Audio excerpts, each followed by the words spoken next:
Viktor Petrov was halfway through his morning walk when something unexpected brushed against his jacket. Not a threat, not a weapon, a wrinkled $10 bill. He stopped mid-stride. A small boy stood before him on the park path, wearing a dirt-streaked blue shirt, sneakers 2 sizes too big, trembling so hard the money shook in his outstretched hand like a leaf in the wind. "Mister," the boy whispered, "this is everything." His bodyguards reacted immediately, too sudden, too protective, but Viktor's hand shot up, freezing them in place. No one approached him like this. People paid Viktor in silence and fear, in locked briefcases and desperate promises. Never like this. He lowered himself down, kneeling until his eyes met the child's. "What's your name, kid?" "Andre." The boy's voice cracked on his own name. I need to hire you." That stopped Viktor cold, the word hire coming from a 5-year-old. He studied the boy's face more carefully now. Eyes swollen from crying, cheeks hollow from missed meals, and the way Andre kept darting glances behind him, like something terrible might be following. "Hire me for what?" Andre took a shaky breath, forcing the words past the lump in his throat. "To get my mommy and daddy back," he said, "because the police said they can't do anything." The autumn breeze went quiet. Viktor felt something shift in his chest, something he'd buried under 12 years of cold decisions and colder violence. He reached out slowly, taking the $10 bill, not because he needed it, but because whatever this child was about to tell him was worth infinitely more than money. Andre leaned closer, his small voice breaking. "Bad men took them 4 days ago. I hid in the closet. I heard my daddy screaming." A tear rolled down his cheek. "A stranger gave me this money for food, but I don't want food. I want my parents." Viktor noticed the details then.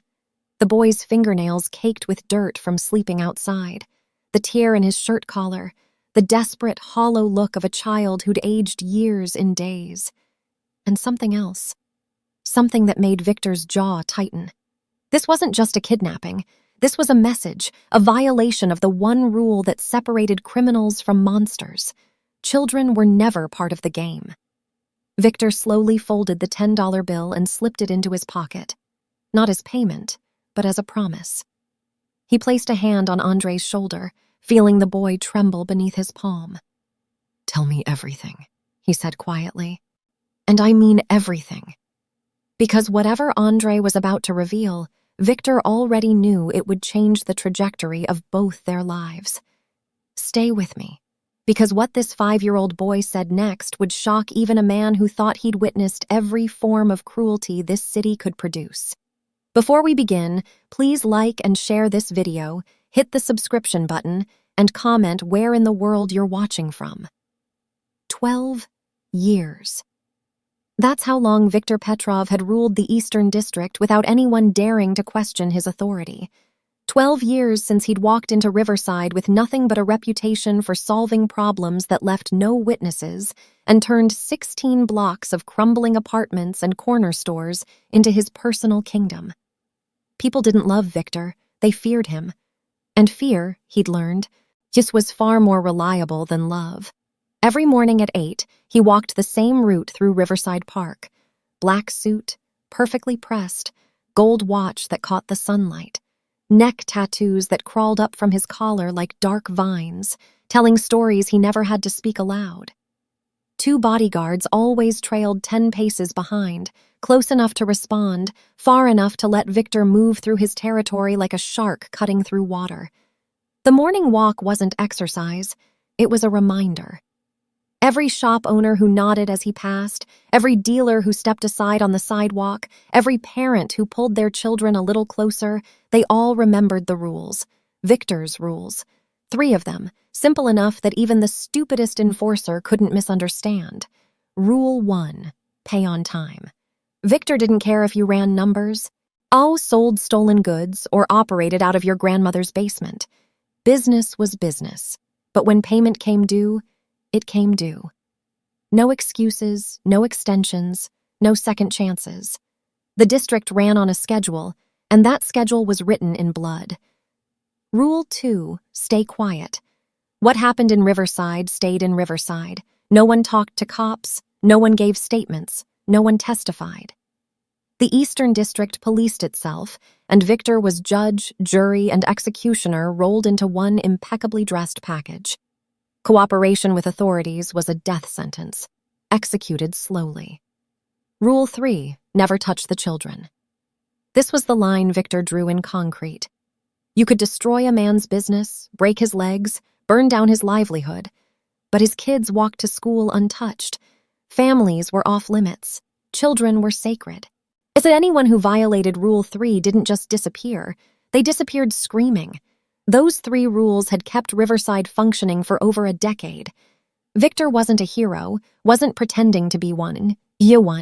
He was a predator who maintained order among predators, and that order had a structure. It had boundaries. The district had murders, but no massacres, had crime, but no chaos. Bakeries stayed open, schools operated, life continued, just with a shadow cast over it. His enforcers collected every Thursday. By Friday afternoon, Viktor knew exactly who paid and who didn't. By Saturday, problems were solved. By Sunday, everyone went to church and pretended they didn't know what happened to the people who'd been there last week. The system worked because Viktor made it work. Through calculated violence, through consistency, through the kind of cold, mechanical efficiency that made people believe he had no heart left to appeal to.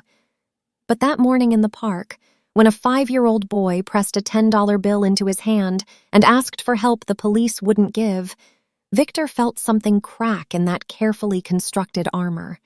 Not enough to break it, just enough to let a sliver of light through. And light, in Viktor's world, was far more dangerous than darkness. Viktor led Andrei to a bench beneath an oak tree, away from the morning joggers and dog walkers who knew better than to look too closely at his business. The boy sat on the edge of the seat, feet dangling inches from the ground, hands gripping his knees so tightly his knuckles went white. "Start from the beginning," Viktor said, his voice quieter than it had been in years.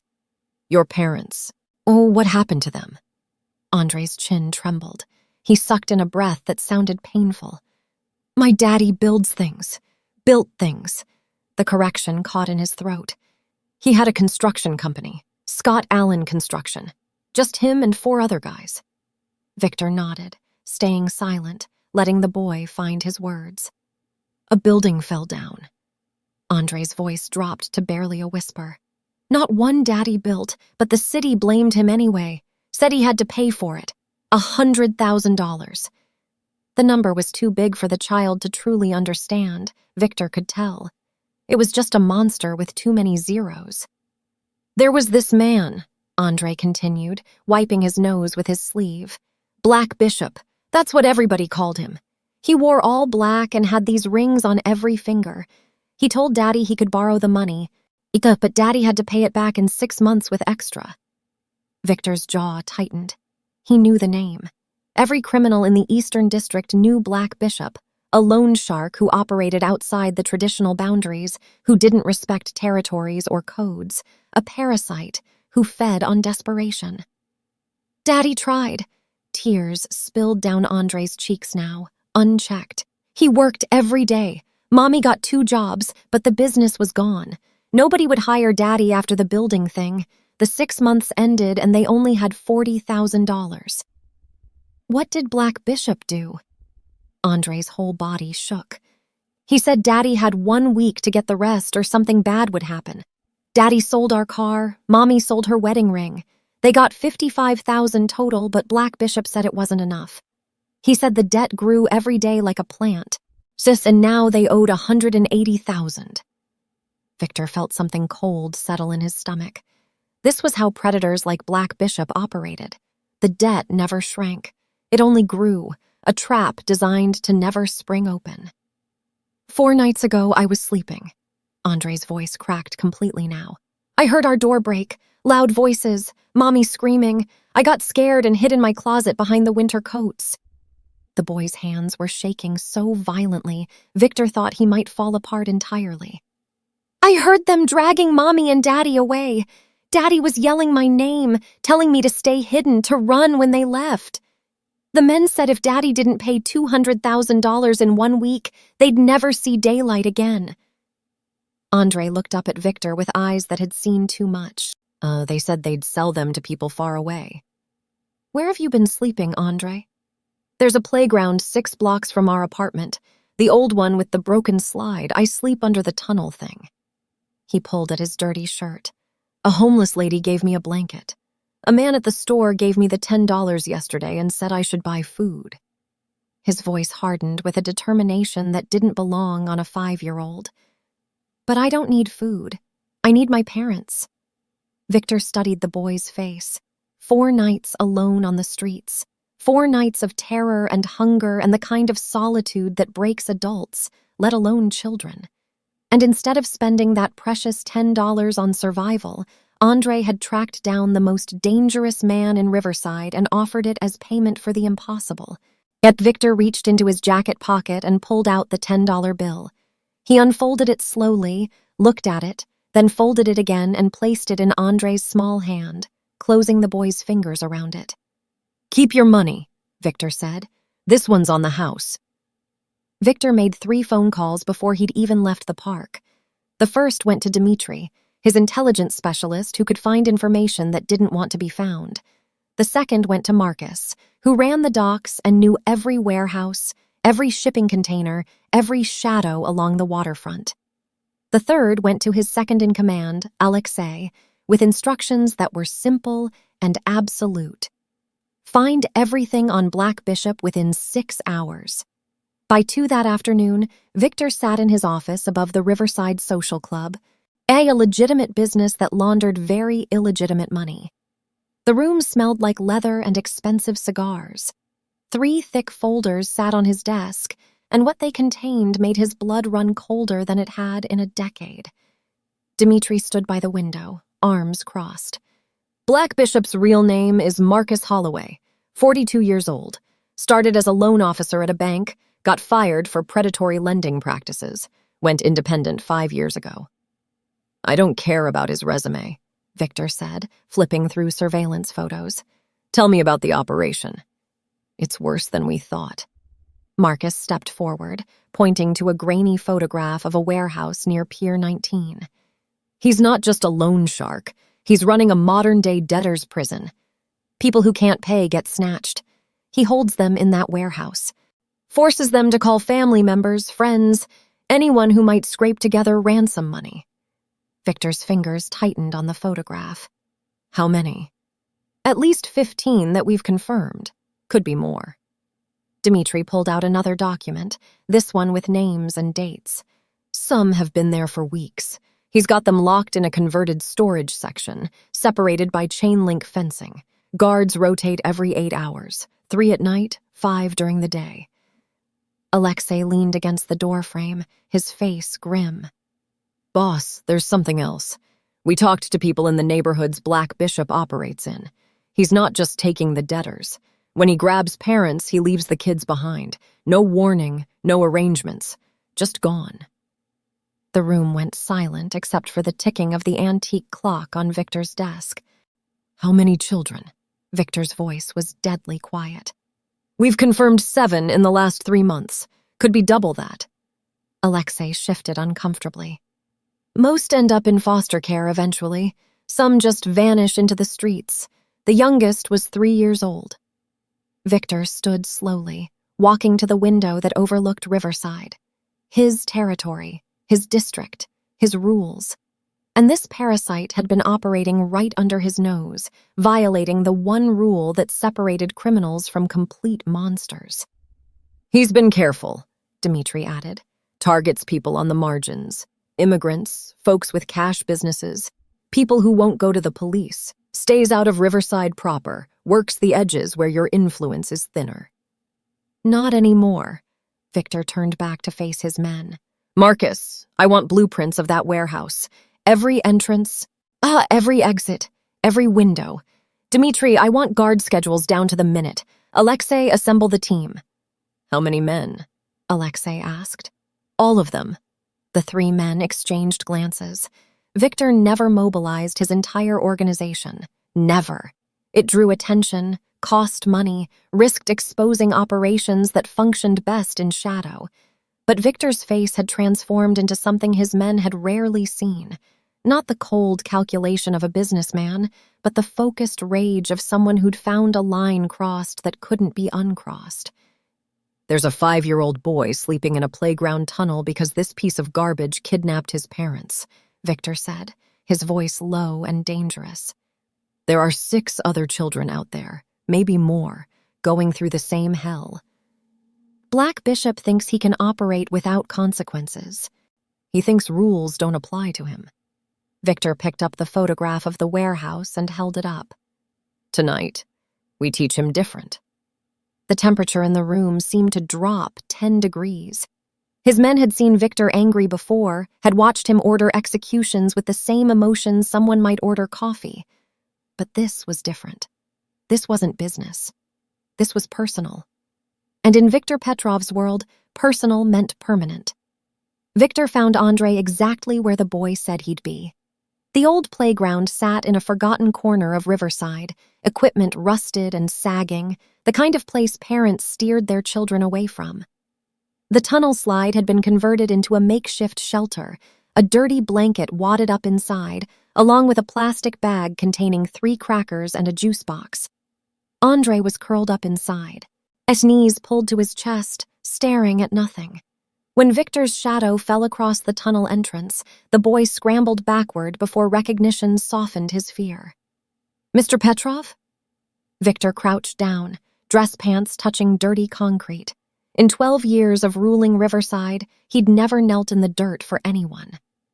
"I found them, your parents. I know where they are." Andrei's eyes went wide, filling instantly with tears. "Are they okay?"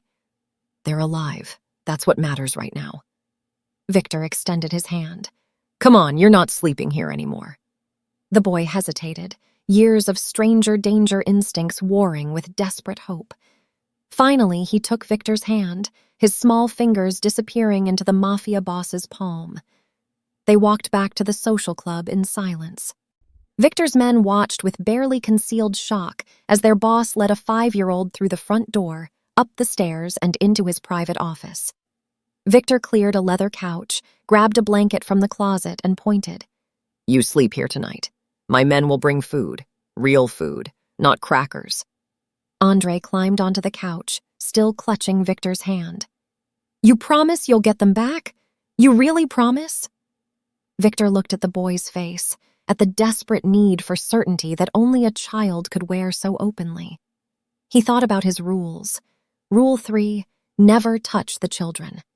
But there was an unspoken rule beneath all the others, one he'd followed religiously for 12 years. Never get personally involved. Business stayed business. Emotions were liabilities. Attachments were weaknesses that enemies exploited. This broke that rule in half. "I promise," Viktor said. "You'll see your parents again." "Mr. Petrov, Viktor. Just call me Viktor." Andrei nodded, then finally released his hand and curled up on the couch. Within minutes, exhaustion claimed him, the first real sleep he'd probably had in days. Viktor stood watching the boy for a long moment before Alexei appeared in the doorway, gesturing him outside. They spoke in the hallway, voices low. "Boss, we need to talk." Alexei's face was tight with concern. "This is personal. You're making this personal." "I know what I'm doing." "Do you?" Alexei stepped closer, dropping his voice even lower. "For 12 years, you've kept everything at arm's length. No attachments, no emotions, just business. That's what's kept you alive, kept all of us alive. You start making promises to children. You start caring about outcomes beyond profit. He's 5 years old, sleeping in a tunnel, eating crackers while his parents are locked in a warehouse waiting to be trafficked." Viktor's voice was steel. "You want me to walk away from that?" "I want you to remember that emotion gets men killed in this business." Alexei ran a hand through his hair. "Black Bishop isn't operating in our territory. This isn't our jurisdiction. If you move on him, you're starting a war over something that, from a business perspective, doesn't affect us." Viktor turned to face his oldest friend, his most trusted advisor. "You think I don't know that? You think I haven't calculated the cost? Then why? Because there has to be a line. Viktor's jaw tightened. We're criminals, Alexei. We hurt people. We break laws. We do terrible things for money and power. But there has to be a line we won't cross, or we're no different than animals. Black Bishop crossed it. He's leaving children to starve in playgrounds so he can make an extra $1. And the boy? What happens when this is over and he expects you to be his guardian angel? Viktor glanced back at the door where Andrei slept. Then that's what I'll be. Alexei studied his boss for a long moment, then slowly shook his head. You know this changes everything. Once you give your word to that kid, your reputation is tied to it. You don't deliver, you look weak. You look weak. Every predator in this city will test you. I gave my word, Viktor said simply. That means I deliver. Even if it costs you? Viktor's eyes went cold and distant. Especially then. By 9 that evening, 42 men filled the basement of the Riverside Social Club. And not the usual collection of street-level enforcers, but Viktor's inner circle, the specialists. Men who'd proven themselves over years of operations, who understood that loyalty bought security and betrayal bought unmarked graves. They stood in clusters, speaking in low voices, weapons already checked and holstered. The air smelled like gun oil and cigarette smoke. These men had run jobs together, bled together, buried bodies together. But none of them had been summoned like this before. Everyone, all at once, with 2 hours' notice and instructions to come prepared for war. Viktor descended the stairs with Alexei at his side. The room went silent immediately, 42 pairs of eyes turning toward their boss. He walked to the center of the basement where a projection screen showed the warehouse blueprints Marcus had acquired. Gentlemen, Viktor's voice carried authority that needed no amplification. Thank you for coming on short notice. What I'm about to ask you to do breaks protocol. It's not business as usual. Some of you will question the wisdom of it. That's fine. But understand this. Tonight, we're not just removing a competitor. We're correcting a moral failure. He clicked the remote. The screen changed to surveillance photos of the warehouse, then to a blown-up image of Black Bishop himself, rings glinting on every finger. This is Marcus Holloway, known as Black Bishop, loan shark, human trafficker, parasite. Viktor's jaw tightened. He operates outside our territory, which normally means he's not our problem. But he's made it our problem by violating the one rule we all understand. Children are off limits. Viktor clicked again. This time, the screen showed a hand-drawn map with 7 locations marked in red. These are the last known locations of children whose parents Black Bishop kidnapped. 7 kids ranging from 3 to 10 years old, abandoned when their mothers and fathers were dragged away in the middle of the night, left to starve or worse while Black Bishop squeezes ransom money from anyone desperate enough to care. The room remained silent, but Viktor could feel the shift in temperature. These were hard men, criminals who'd done terrible things without hesitation. But there were still lines. Even in the underworld, there were lines. One of those children approached me this morning in the park. Viktor paused, letting that sink in. 5 years old, offered me $10, everything a stranger had given him for food, to rescue his parents. And he's been sleeping in a playground tunnel for 4 nights because he has nowhere else to go. Someone in the back muttered a curse. Another shook his head. Black Bishop is holding at least 15 people in a waterfront warehouse at Pier 19. We have the location. We have the guard schedules. We have the layout. Viktor gestured to the screen where detailed floor plans appeared. At 2 a.m., we hit them.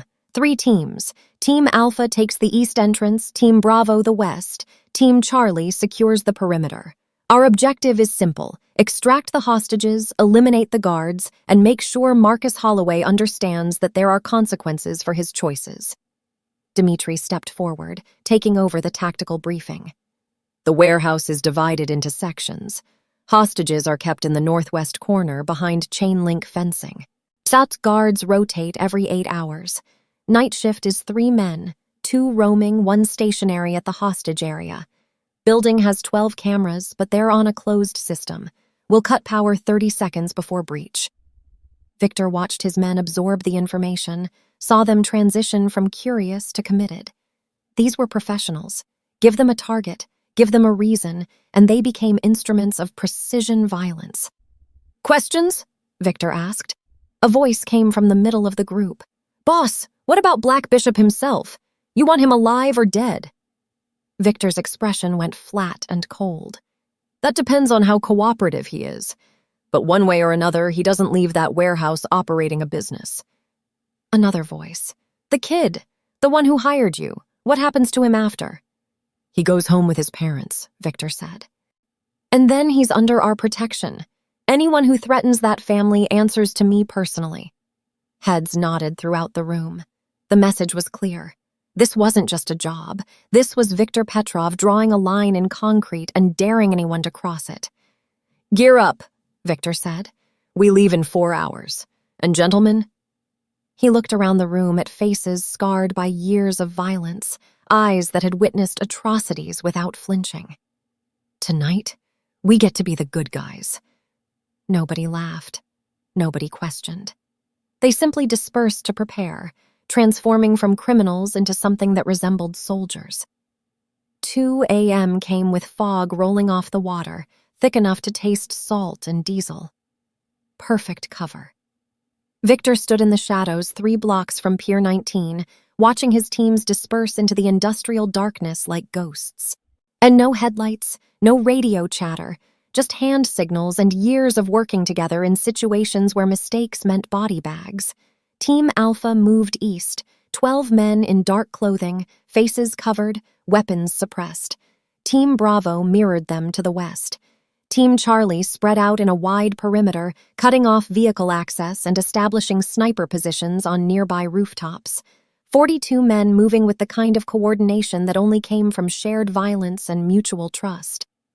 Viktor moved with Alpha, Alexei at his shoulder. They navigated between shipping containers stacked like metal mountains, boots silent on cracked asphalt. The warehouse loomed ahead, a rusted 3-story building that had probably stored legitimate cargo once. Now it stored human misery. Dmitri's voice crackled once in Viktor's earpiece, barely a whisper. "Cameras on closed circuit. Cutting power in 30. Viktor raised his fist. Every man froze. 29, 28, 27. A guard walked past the east entrance, cigarette glowing orange in the darkness.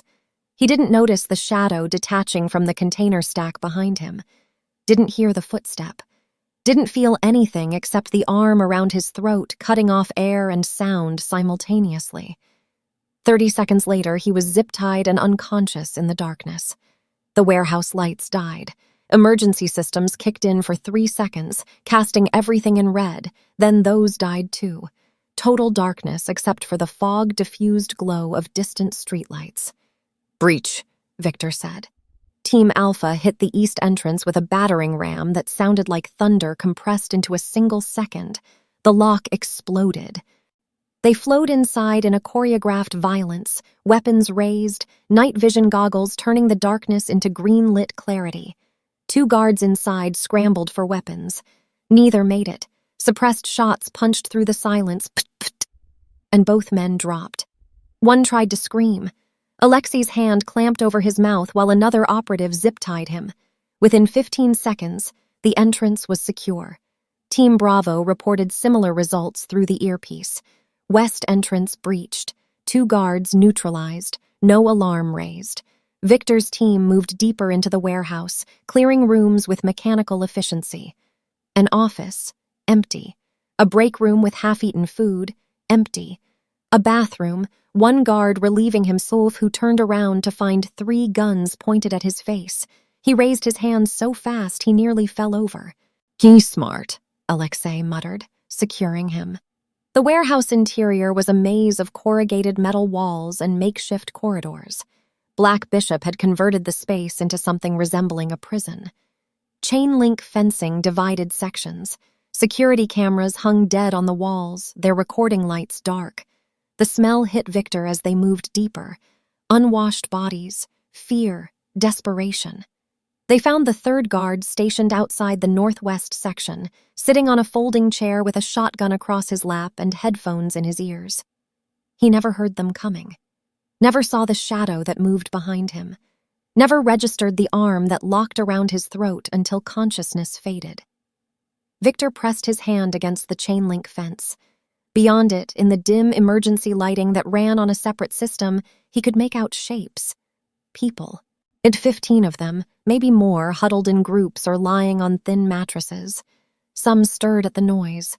Others remained motionless, too exhausted or drugged to react. "Bolt cutters," Viktor said quietly. Marcus stepped forward with industrial cutters and began working on the padlock. The metal groaned, then snapped. The chain-link gate swung open with a rusty squeal that sounded deafening in the silence. A woman near the front scrambled backward, eyes wide with terror. Others woke, confused and frightened. They'd been conditioned to fear every sound, every approach. Viktor lowered his weapon and pulled down his face covering. "My name is Viktor Petrov. I'm not here to hurt you. I'm here to take you home." Silence. Then, from somewhere in the middle of the group, a woman's voice broke through the darkness, and shaking with desperate hope and disbelief. "Andre, do you know where my son is? His name is Andre. He's 5. They took us and he was alone." Viktor looked toward the voice and found her. Judy Allen, face bruised, clothes torn, but alive. Next to her, a man with the same desperate eyes, Scott Allen. "Your son is safe," Viktor said, his voice softer than it had been in 12 years. "And in about 20 minutes, you're going to see him again." Judy Allen collapsed, sobbing into her hands. Her husband caught her, tears streaming down his own face. But Viktor wasn't finished yet. Black Bishop still needed to be found. Viktor stepped through the chain-link gate, his men fanning out to secure the perimeter while he approached the captives. 15 faces stared back at him, some hopeful, some terrified, all marked by days or weeks of captivity. The space behind the fence was barely 200 square feet, lined with thin mattresses that looked like they'd been salvaged from a dump. A single bucket in the corner served as a toilet. The smell was overwhelming. "Listen to me carefully," Viktor said, keeping his voice steady and calm. "We're getting you out of here. But I need you to stay quiet and move quickly when we say. Can you do that?" Heads nodded. Some people were already standing, swaying on unsteady legs. Others remained seated, too weak or too traumatized to process what was happening. Judy Allen pushed through the group toward Viktor, her husband Scott supporting her weight. Up close, Viktor could see the full extent of their ordeal. Judy's lip was split, healing badly. Scott's left eye was swollen shut, bruises mottling his cheekbone. Both were gaunt, his cheeks hollow from days of minimal food. "You're Andre's father," Viktor said to Scott, the man's good eye filled with tears. "Is he really safe? They told us—" His voice cracked. "They told us if we didn't cooperate, they'd find him, that he'd disappear into the system and we'd never see him again. He's safe. I give you my word." Viktor turned to Alexei. "Get medical up here. Some of these people need immediate attention." As Alexei radioed for the medics Viktor had positioned 2 blocks away, Viktor's eyes swept across the other captives. An elderly woman sat in the corner, rocking back and forth, mumbling to herself. A young man in his 20s held his arm at an awkward angle, broken, probably days ago, and left untreated. A middle-aged couple clung to each other, both crying silently. Dmitri appeared from deeper in the warehouse, his face grim. "Boss, you need to see this." Viktor followed him through a maze of corridors to what looked like Black Bishop's operational headquarters. A converted office with filing cabinets, a desk covered in paperwork, and a corkboard on the wall that made Viktor's blood run cold. Photographs, dozens of them. Families, mostly. Parents with children. Each photo had information attached. Names, addresses, debt amounts, payment schedules. Red X's marked through several photos. Viktor recognized 2 faces from the captive area. The others with red X's were nowhere to be seen. "We found records," Dmitri said, opening a filing cabinet. Black Bishop's been running this operation for at least 2 years. Over 100 victims, the ones who couldn't pay. He pulled out a folder marked liquidated in red ink. He sold them. Says human trafficking networks, overseas labor camps. Some just disappeared. Viktor's jaw clenched so hard he thought his teeth might crack. The files contained names, dates, prices, people reduced to inventory with dollar values attached, and at the bottom of one page, handwritten notes. Kids make good leverage. Parents pay faster when kids are involved. There's more. Dmitri opened another drawer, pulling out ledgers. He's been partnering with other loan sharks across 3 states. This isn't just one operation. It's a network. Viktor stared at the evidence of systematic horror. Black Bishop hadn't just crossed a line. He'd built an entire business model around destroying families. Every page was another life shattered, another child left parentless, another human being sold like property. A voice crackled in his earpiece. "Boss." "Yeah, we found him. 3rd floor, corner office. He's barricaded inside with 1 bodyguard." Viktor took one last look at the corkboard, at the faces of people who'd had their lives stolen by a man who saw human suffering as a profit center. He thought about Andre sleeping on a couch in his office, about Judy and Scott broken but alive, about the 7 other children scattered across the city, wondering if their parents would ever come home. "Secure the hostages," Viktor said into his radio. "Get them outside to the medics. No one leaves until they've been checked and documented. I want statements from everyone who can talk." "And Black Bishop?" Alexei asked. Viktor's expression went cold and empty, the kind of look that preceded violence his men had learned to recognize and fear. "He's mine." He checked his weapon, chambered around, and headed for the stairs. Behind him, his men were already helping captives to their feet, guiding them toward freedom and medical care and the long road back to whatever life they could salvage. But Viktor's work wasn't done. Justice had been served for the captives. Now came the reckoning. The 3rd floor was silent except for Viktor's footsteps on metal stairs. His men had cleared the 2nd floor and established positions at every exit. There was nowhere for Black Bishop to run. The corner office door was solid steel, reinforced, the kind of security that suggested the man inside knew he'd made enough enemies to need protection. Viktor stopped outside the door. "Marcus Holloway, you have 10 seconds to open this door voluntarily, or I open it for you." Silence. Then a voice from inside, smooth and calculated. "Viktor Petrov." "I wondered when you'd show up. Took you longer than I expected." 8 seconds. "You're making a mistake. We can talk about this like businessmen." 5 seconds. "I'm opening the door. My man is armed, but we're not looking for trouble." The locks clicked. The door swung open slowly. Black Bishop stood in the center of a surprisingly luxurious office. Leather furniture, expensive artwork on the walls, a mahogany desk that probably cost more than most people made in a year. He wore all black as Andre had described, rings glinting on every finger.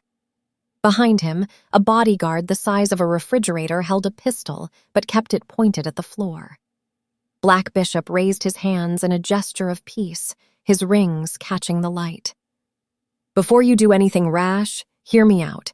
You're a smart man, Viktor, a businessman." "So am I." Viktor said nothing, weapon steady, aimed at Black Bishop's chest. "You came here for the Scott family, I'm guessing. The kid got to you somehow." Black Bishop smiled, showing perfect white teeth. "I respect that. Shows you still have a code. But consider this. I've been running this operation for 2 years, grossing $3 million annually, all from people nobody cares about. Immigrants, cash workers, folks who can't go to the police." "Keep talking," Viktor said coldly. "We could partner, split the territory. You run Riverside, I run the waterfront. We coordinate on collections, share intelligence, divide profits. 70-30 split your favor." Black Bishop spread his hands wider. "Think about it. Millions of dollars, Viktor. Easy money from people who are already desperate." Viktor's expression didn't change. "So, you finished? I'm offering you a fortune. All you have to do is walk away tonight. Take the Scott family. I'll even forgive their debt as a gesture of goodwill. Everyone wins. Everyone except the 100+ people whose lives you destroyed." Viktor took a step forward. "Everyone except the 7 children sleeping in playgrounds and abandoned buildings because you kidnapped their parents. Everyone except the people you sold into trafficking because they couldn't pay your ransom." Black Bishop's smile faltered slightly. "Casualties of business.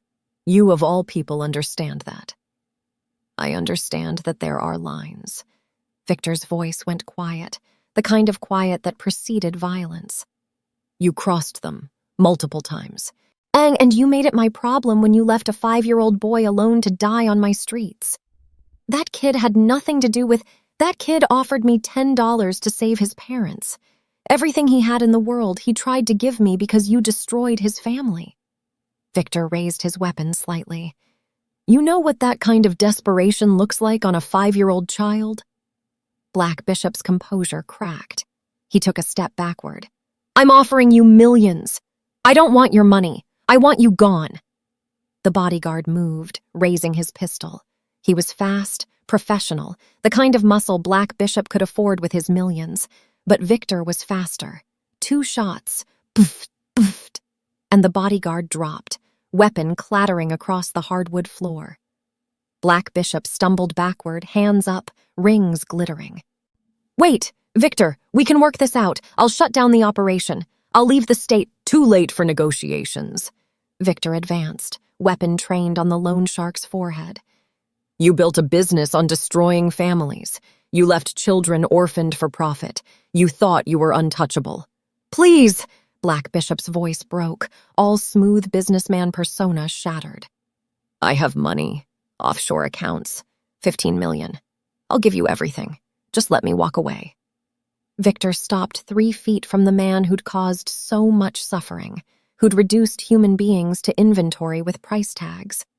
He thought about Andre in the playground tunnel, about Judy and Scott's broken faces, about the red X's on that corkboard downstairs.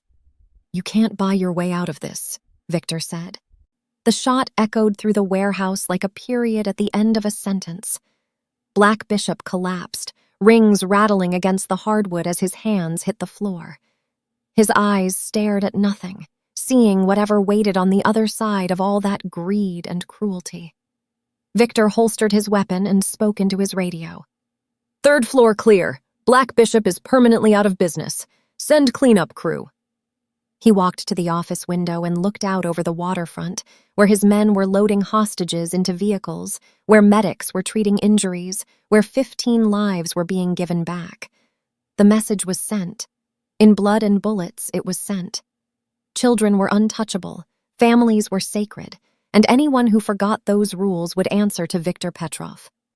The sun was just beginning to break over Riverside when Viktor's car pulled up to the park, the same tree-lined path where everything had started less than 24 hours ago.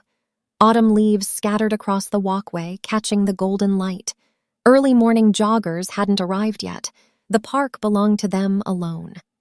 Viktor had let Andre sleep through the rescue operation, through the cleanup, through everything. The boy had been so exhausted that even the sound of vehicles coming and going hadn't woken him. Better that way. Children shouldn't witness what Viktor had done, even when it was done for them. He'd woken Andre an hour ago with simple words, "Time to see your parents."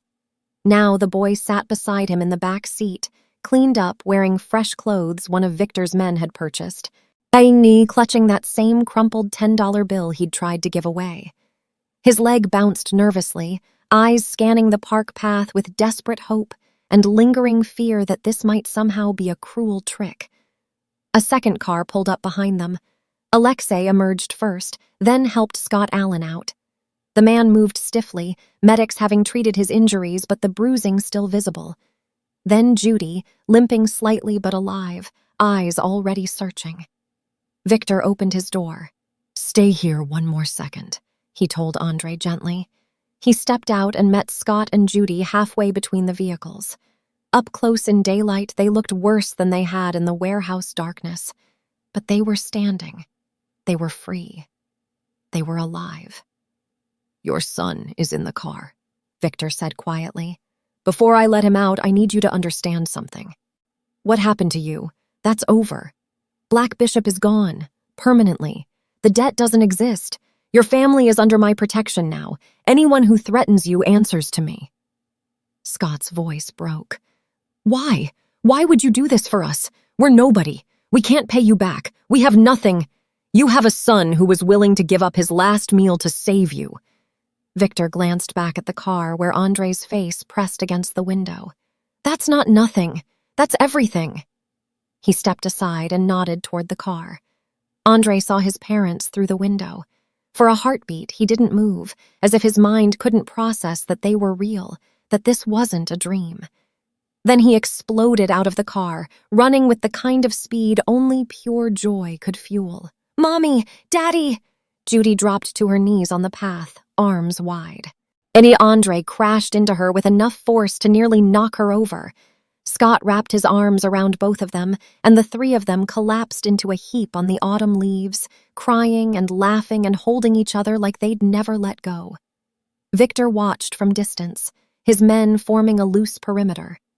Even Alexei, who'd seen everything the criminal world had to offer, wiped at his eyes. After several minutes, Andrei pulled away from his parents and ran back to Viktor. The boy held out the crumpled $10 bill, eyes red but shining with something that looked like hope restored. Mr. Viktor, you saved them. You kept your promise. You should have the money.